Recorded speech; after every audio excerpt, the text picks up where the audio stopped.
Siempre que se hace una historia, se habla de un viejo, de un niño o de sí.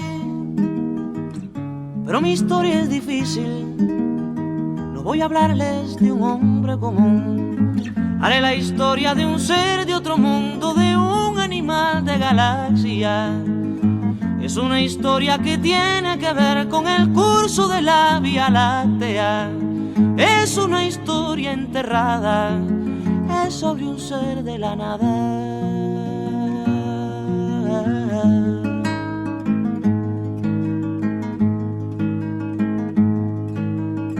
Nació de una tormenta, en el sol de una noche el penúltimo mes.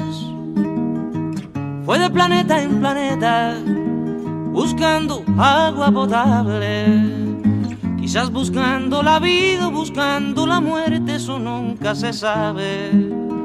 Quizás buscando siluetas o algo semejante que fuera adorable, o por lo menos querible, besable, amable.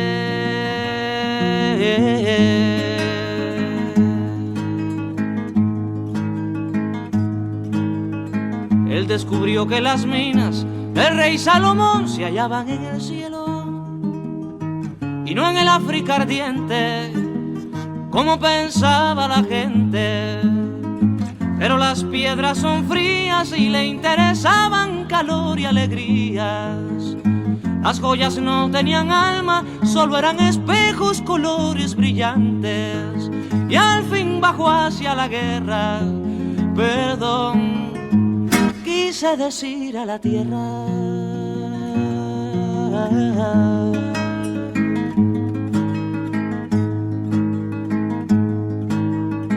Supo la historia de un golpe, sintió en su cabeza cristales molidos y comprendió que la guerra era la paz del futuro. Lo más terrible se aprende enseguida y lo hermoso nos cuesta la vida. La última vez lo vi entre humo y metralla, contento y desnudo, iba matando canallas con su cañón de futuro. Iba matando canallas con su cañón de futuro.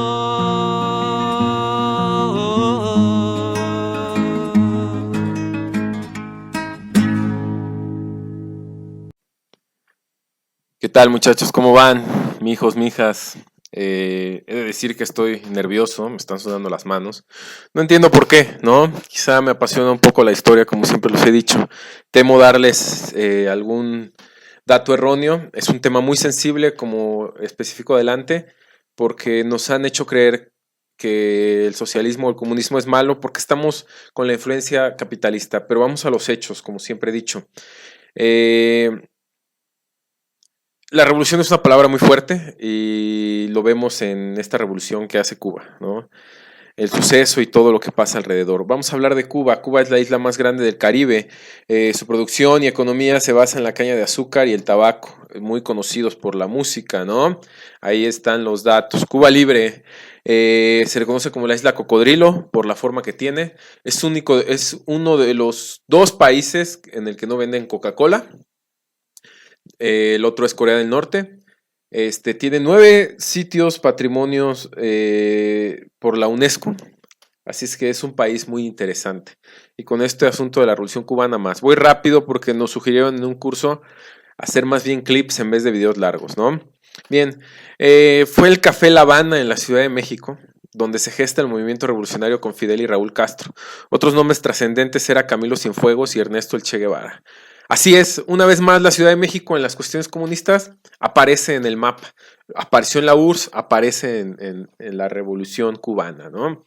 Ahí se juntaban y café tras café se echaban su plática sobre qué va a pasar, cómo gestamos la revolución.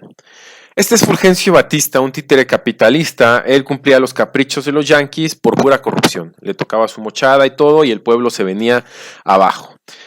Por este asunto del azúcar, lo vimos en la independencia de las 13 colonias, el azúcar exportar al viejo mundo, a Europa, era un negociazo. y Cuba tenía muchísima caña de azúcar. Por eso luego los intereses de los yanquis sobre Cuba. La primera acción revolucionaria fue el 26 de mayo de 1953, muchachos. Fidel Castro ataca el cuartel Moncada y es capturado, y después lo exilian. Parte primero a Estados Unidos y posteriormente se queda en México, donde ya vimos todo lo que está en, ¿cómo se llama? En el Café La Habana. 3 años después, en 1956, estuvo un buen rato en México. Fidel Castro quería mucho a México. Con Vicente Fox, nuestro presidente, viene una serie de problemas y tristemente sucede lo que sucede de tener casi Cuba nos lleva a una crisis económica, esa pequeña isla comunista, ¿no? 3 años después, en 1956, parte de Tuxpan hacia Cuba. Fidel Castro en un buque, el Gran Ma. Van 82 guerrilleros, pero ya los esperaban. Fueron atacados y con 18 sobrevivientes, qué fuerte, ¿no? Siguieron el sueño revolucionario ante todo un imperio yanqui, ante todo el imperio imperialista más grande del mundo. Entre ellos iba el Che Guevara. Se establecieron del 56 al 58 en la Sierra Maestra, donde no podían dar con ellos. En el periodo denominado Guerra de Guerrillas, muchachos. Fueron pequeñas batallas donde, gracias al gran Che Guevara, sí, lo voy a decir así, al gran Che Guevara, un intelectual en las tácticas militares, para muchos asesinos, pero bueno, la paz se busca con la guerra, o se logra con la guerra, dicen. Es que iban cosechando triunfos, se iban avanzando en el territorio cubano, ¿no? Hasta que llega el suceso trascendente. A finales de diciembre del 58, después de 2 años de guerrillas, en donde ya estaban en la decadencia algunos guerrilleros, triunfa la revolución cubana, muchachos. Triunfa en Santa Clara. Al fin puedo respirar. Es tensión porque 18 personas ante el imperio yanqui, ante el ejército cubano, logra una batalla en Santa Clara trascendente, ¿no? O sea, trascendente. Son 18 personas, escuchen bien, ¿no? Pura cuestión heroica. Por eso los gringos yo creo que odian demasiado a los yanquis, ¿no? El 1 de enero de 1959, digamos que es la victoria de la revolución. Las acciones inmediatas que toma Cuba es expropiar las plantas petroleras y azucareras, nacionalizarlas. Inicia bloqueo yanqui con esa decisión sobre Cuba hasta el día de hoy, ¿no? Medio se está levantando algunas cosas y lo expulsan de la OEA, Organización de los Estados Americanos, al declararse nación comunista inmediatamente, generando en automático la alianza con China y la URSS. Aquí podemos ver que fue un triunfo de Rusia, de URSS, en la Guerra Fría, ¿no? Otro dato interesante de Cuba, de todo esto, es que pues influencia mucho a América Latina en las ideas comunistas, gracias a su alianza que empieza a tener con Rusia, y se vuelve un punto clave para el espionaje de la URSS hacia Estados Unidos. En 1961 hay un último intento de Batista, lo pongo entre comillas porque realmente fue la CIA y el ejército yanqui por controlar Cuba, por nuevamente hacerse del control cubano. Una flota de cubanos, en teoría liderados por la flota naval norteamericana, intenta recuperar Cuba del control de los revolucionarios, fracasando contra flotas de pescadores cubanos en Playa Girón. Hay que digerir eso. Les voy a poner un fragmento de una canción. Compañeros de historia, tomando en cuenta lo implacable que debe ser la verdad, quisiera preguntar, me urge tanto,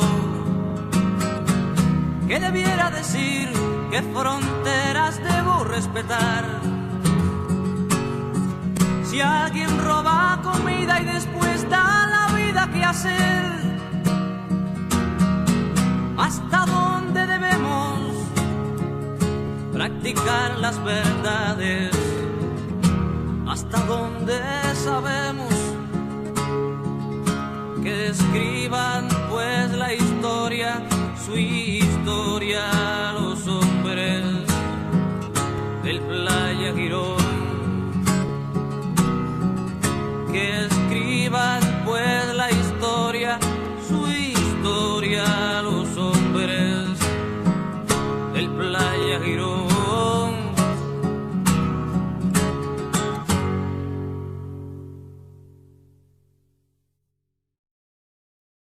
Bien, este cantautor Silvio Rodríguez, que también canta la primera canción que les puse en el video, cuestiona, porque en una de sus conciertos en Estados Unidos le rompen la guitarra militares de ahí, de ese país, a sabiendas que compuso una canción tan fuerte como es Playa Girón.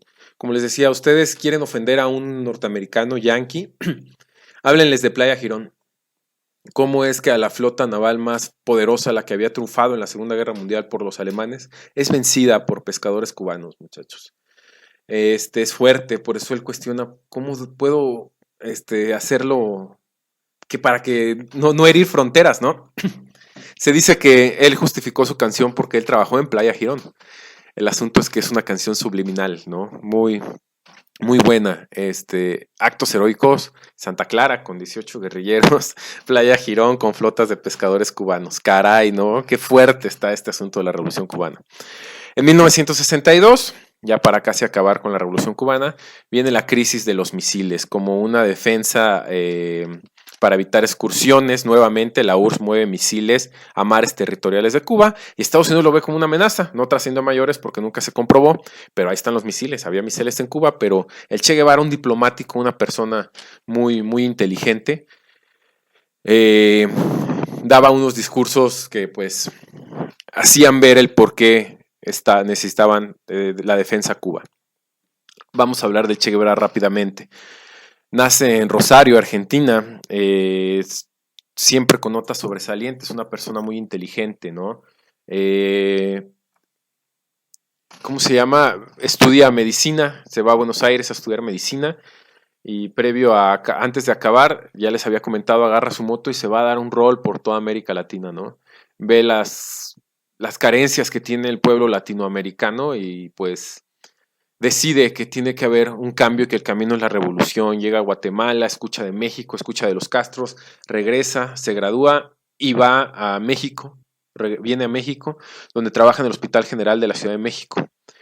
Dentro de la revolución, pues él fue la mente maestra, la cabeza táctica de la cuestión armamentista, una persona muy inteligente. Independientemente de lo que digan los opositores, los yanquis, los capitalistas, creo que han matado a más gente con enfermedades en el consumismo que en una revolución por causas justas, ¿no? Se casa, ya después del triunfo de la Revolución Cubana, se casa con Aleida March y tienen 4 hijos. Uno de ellos estuvo en Guanajuato un lapso, daba algunos seminarios. Nunca tuve la oportunidad de ir a uno por una u otra cosa, pero me hubiera gustado escuchar al hijo del Che Guevara, ¿cómo no? En 1965 el Che Guevara, ya habiendo pasado la Revolución Cubana, va a la República del Congo a motivar una guerrilla sin éxito. Regresa para 1969 y va a Bolivia, ¿no? Va a Bolivia, incentiva la revolución también ahí, pero lo capturan supuestamente los bolivianos, pero no, era la CIA. Hace poco, relativamente, un agente de la CIA declaró todo este asunto y un 9 de octubre de 1967, lo matan en Bolivia y sus restos los llevan a Cuba y están en el memorial del Che Guevara en Santa Clara. En qué gran lugar están los cuerpos del Che Guevara, ¿no? Ya habiéndose nacionalizado cubano también, en el lugar donde se triunfó en la revolución. Se dice, este mismo agente de la CIA declaró que las últimas palabras del Che Guevara eran: póngase sereno y apunte bien, va a matar un hombre. Seguiremos adelante, como junto a ti seguimos, y con Fidel te decimos, hasta siempre, comandante. Aquí se queda la clara, la entrañable transparencia de tu querida presencia, comandante Che Guevara.